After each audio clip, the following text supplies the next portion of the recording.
दोस्तों, स्वागत है आपका क्लास ट्यूटोरियल यूट्यूब चैनल पे। तो रोज़ की भांति आज भी हम क्लास को आगे बढ़ाते हुए चलेंगे, जिसमें आप लोग देख रहे हो कि आपकी चौथी क्लास है। आज चौथी क्लास है। तो चौथी क्लास में आज हम फिर कुछ नंबर सिस्टम के और माध्यमाधिका बहुलक के और कुछ सरलीकरण के सवाल देखते हैं, जो प्रीवियस ईयर में आया हुआ है। इसमें 2021 में और 23 से कुछ सवाल होंगे। तो आ जाते हैं अगले पेज पर। अगला पेज आपका शुरू होता है यहाँ से। देखो, इसमें है आपका क्या है, ये तो अलजेब्रा सवाल आ गया। चलो सही से सॉल्व करते हैं। तो अलजेब्रा सवाल में बात क्या आती है, दिया है कि एक्स वाई जेड तीन प्राकृतिक संख्याएं इस प्रकार हैं कि X square plus 2xy plus Y square बराबर 100। फिर दिया है Y square plus 2yz plus Z square बराबर 256। और तीसरा समीकरण दे दिया है x square plus Y square plus Z square plus 2xy plus 2yz plus 2zx बराबर 400। तो आपको मान क्या ज्ञात करना है? मान ज्ञात करना है yz माइनस एक्स का। तो भाई देखो, यहाँ पे दिख रहा है सवाल ना। तो आपके पास ये सवाल है, इस सवाल को सरल करते हैं। आ जाओ, देखते हैं क्या आता है। ऑप्शन में दे दिया है, क्या दिया है? 56 दिया है, आप भी लगाओ। 54 दिया है, 36 दिया है और 34 दिया है। यही चार ऑप्शन आपके हैं। तो इसमें से बात क्या आती है? आपके पास समीकरण लिखो आप लोग। क्या दिया है? समीकरण में दिया है x square plus 2xy plus Y square बराबर कितना? 100 दे दिया है। अगला समीकरण आपका है Y square plus 2yz plus Z square बराबर 256। ठीक, अगला आपका है x square plus Y square plus Z square plus 2xy plus 2yz और 2xz 2zx बराबर दे दिया आपको 400।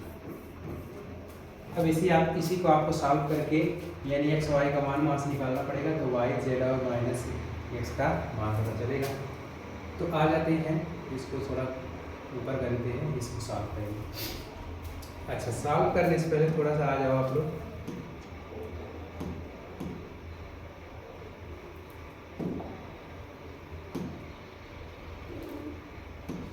आ जाओ। अच्छा, यानी दिया है x square plus 2xy plus Y square. यहाँ पे आप लोग देख रहे हो सूत्र बन रहा है। सूत्र क्या बन रहा है? यानी यहाँ पे लिखा है a square plus b square plus 2ab, यानी ए मानो एक्स को, बी मानो वाई को, 2ab आपका फार्मूला बन गया। तो यहाँ से लिख सकते हो एक्स प्लस वाई का होल स्क्वायर बराबर 100। तो जब आप एक्स प्लस वाई का मान निकालोगे तो क्या आएगा? 100, यानी स्क्वायर हटेगा तो पढ़ लिख जाती है। तो यहाँ से x प्लस वाई का मान आएगा 10। ठीक, एक तो सवाल हुआ एक समीकरण। अच्छा, तब दूसरे समीकरण की बात आती है। तो दूसरा समीकरण उसी प्रकार से है, क्या है? Y square plus 2yz plus Z square बराबर 256। अच्छा, जब यहाँ पे स्क्वायर करोगे आप तो दिया है Y square plus 2yz plus Z square बराबर कितना? 256। अच्छा, आपको यहाँ स्क्वायर याद होना चाहिए, यानी 256 किसका स्क्वायर है? 100 किसका स्क्वायर है? यानी किस संख्या का स्क्वायर करने के बाद 256 आता है। तो बात आती है आपके पास, इसका भी सूत्र लगा दो। क्या? a plus a square plus b square plus 2ab। तो यहाँ से मिलेगा y प्लस जेड का होल स्क्वायर बराबर 256। जब यहाँ से स्क्वायर हटाते हो तो वहाँ करंट लग जाती है। तो जब करंट लगती है तो क्या आता है? 14 का स्क्वायर करते तो क्या आता है? 256 आता है। बोलो भाई, 14 का स्क्वायर करो तो 196 आता है। 16 का करना पड़ेगा, 6 36, ठीक ना? क्या जो को 16 करो 16 और 16 का 96, 16 कम 16, 16 9 25, यानी 16 कवर होगा आपको। तो जब आपके पास 16 कवर होगा तो यहाँ से आप लिख सकते हो क्या 16 यानी 256 करोगे, बाहर वर्ग क्या आएगा 16, यानी y प्लस जेड का मान आ गया कितना 16। अच्छा तीसरा समीकरण आपको क्या दिया है, तीसरा समीकरण दे दिया आपको क्या दिया, तीसरा समीकरण यह दिया है x square plus Y square plus Z square plus 2xy plus 2yz plus 2zx। तो यहाँ से आपको दिख रहा है ना क्या सूत्र आप जानते हो कौन सा, a plus b plus c का होल स्क्वायर बराबर होता है a square plus b square plus c square plus 2ab plus 2bc plus 2c, उसी रूप का है। तो इस वाली बात को आप लिख सकते हो क्या x plus y plus z का होल स्क्वायर बराबर 400। तो यहाँ से जब स्क्वायर हटेगा तो क्या लिख जाएगी करेक्ट लिख जाएगी, बराबर कितना आ जाएगा 20 आ जाएगी डायरेक्ट लिख देंगे। अच्छा आपके पास 3 मान निकल गया है, एक मान तो यह निकला, एक मान यह निकला और एक मान यह निकला। अब आपके पास 3 समीकरण दिख गए। यहाँ पे देखो, यहाँ से आपको एक्स वाई जेड का मान निकालना होगा। देखो क्या होगा, यहाँ पे देख रहे हो कि x प्लस वाई को जोड़ने के बाद 10 आ रहा है, तो आप अगर x प्लस वाई का मान यहाँ पे 10 रख दोगे तो z का मान पता चल जाएगा। तो रखो, यानी x प्लस वाई के बराबर कितना है 10 रखोगे, प्लस z बनाओगे बराबर कितना आएगा 20।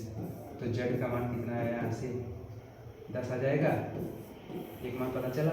अच्छा, और आप अगर y प्लस जेड का मान 16 रखते हो, क्या रखते हो y प्लस जेड का मान अगर 16 रखते हो, y प्लस जेड का मान 16 रखते हो तो x का मान क्या निकलेगा, यानी कि यहाँ से y इसका मान आपको 16 रखना है, तो 16 रखोगे उधर जाएगा तो x का मान क्या पता चलेगा 20 में से 16 जाएगा तो 4 आ जाएगा। ठीक, अब आपके पास x का मान z का मान पता चल गया, x का मान पता चल गया, तो तीसरे समीकरण से आप जो y का मान पता कर सकते हो। जैसे z बराबर आप 10 रखोगे, फिर x बराबर आप 4 रखोगे, तो 10 4 14, 14 होता है तो फिर कितना जोड़ना पड़ेगा कि 20 आ जाए, कितना जोड़ना पड़ेगी 20 हो जाए, यानी 10 आपका z है, x आपका 4 है, 10 4 14, कितने की कमी 6 की कमी। तो आप यहाँ से लिख सकते हो कि ये y बराबर क्या आ सकता है 6 आ सकता है, यानी आपको तीनों को जोड़ना है, कितना लाना है 20 लाना है। बात समझ में आई। तो यानी x y z का मान कितना आ गया, x का मान 4 आ गया, y का मान 6 आ गया, z का मान 10 आ गया। अब उस समीकरण में रख दो, आपका समीकरण क्या था यही था ना, क्या है y z माइनस x का मान ज्ञात करना आपको। तो y का मान आप क्या निकाले हो 6 निकाले हो, z का मान क्या निकाले हो 10 निकाले हो, माइनस किए हो x का मान कितना है 4 है। तो 64 में 10 छक्का 60, 60 में से आप अगर 4 घटाते हो तो कितना आता है 56 आएगा। ऑप्शन में दिया है 56, यानी ऑप्शन नंबर पहला। बात समझ में आई। यानी आपको बस सीधे सीधे सूत्र दे दिया है, यहाँ पे a प्लस बी का होल स्क्वायर, यहाँ पे भी a प्लस बी का होल स्क्वायर, यहाँ पे a plus b plus c का होल स्क्वायर। अगर स्क्वायर हटाते हो तो उधर करनी लग जाती है। अब 4 किसका वर्ग होता है तो 20 का, तो यहाँ से आपने x y z का मान निकाला। बात समझ में आई। अच्छा अगले सवाल पर चलते हैं। अगला सवाल आपका क्या कहता है, हाँ अबे आपको क्या करना है माध्य निकालना है। क्या करना है, यानी आपको प्रेक्षण कुछ दे दिए हैं, वहां से आपको माध्य की गणना करनी। तो जब माध्य की गणना करनी होगी तो सबसे पहले आपको सूत्र याद होना चाहिए। बोलो भाई, जब सूत्र याद होगा तब कुछ काम होगा। अच्छा, यहाँ पे माध्य दे दिया है, आपको माध्य पूछ रहा है, माध्यिका पूछ रहा है। तो सबसे पहले आपको इस क्रम में सही करना होगा। आपको दिया है, आते हैं 29 दिया है, x प्लस 1 दिया है, 33 दिया है, 44 दिया है, x प्लस 3 दिया है, और क्या दिया है x प्लस 6 दिया है, और दिया है 46। यही सवाल है। कह रहा है कि इनका माध्य बोले तो समांतर माध्य से कहोगे, उसी के औसत बोलते हो, ठीक ना। तो इसी को आप समांतर माध्य बोलोगे, माध्य माध्य बोलोगे, समांतर माध्य बोलोगे, माध्य बोलोगे और औसत बोलोगे। यानी ये बातें सब आपकी किसके बराबर होती हैं? समांतर माध्य के बराबर ज्ञात करना है। तो माध्य आपको दे दिया है जिसे आप समांतर माध्य बोलते हो, तो माध्य बराबर 39 दिया है। तो सूत्र होता है, इसका सूत्र होता है पदों का योग बटे पदों की संख्या। ठीक, अब पदों का योग बटे पदों की संख्या होती है, तो पदों का योग क्या निकल के आता है? पदों का योग अब जोड़ दो भाई, 29 30 30 30 60 60 3 63 63 4 67 67 40 107 107 3 110 110 6 116 116 6 22 122 में अगर आप 40 जोड़ते हो 2 6 1 यानी 162, यानी पदों का योग निकल के आया आपको कितना? 162 प्लस अब x कितना है? 1x 2x 3x प्लस का 3x बटे पदों की संख्या कितनी? 1 पद 2 पद 3 4 5 6 7, यानी 7 पद आपके आ गए। बात समझ में आई? अब आपको माध्य दे दिया है कितना? 39, तो 39 रख दो।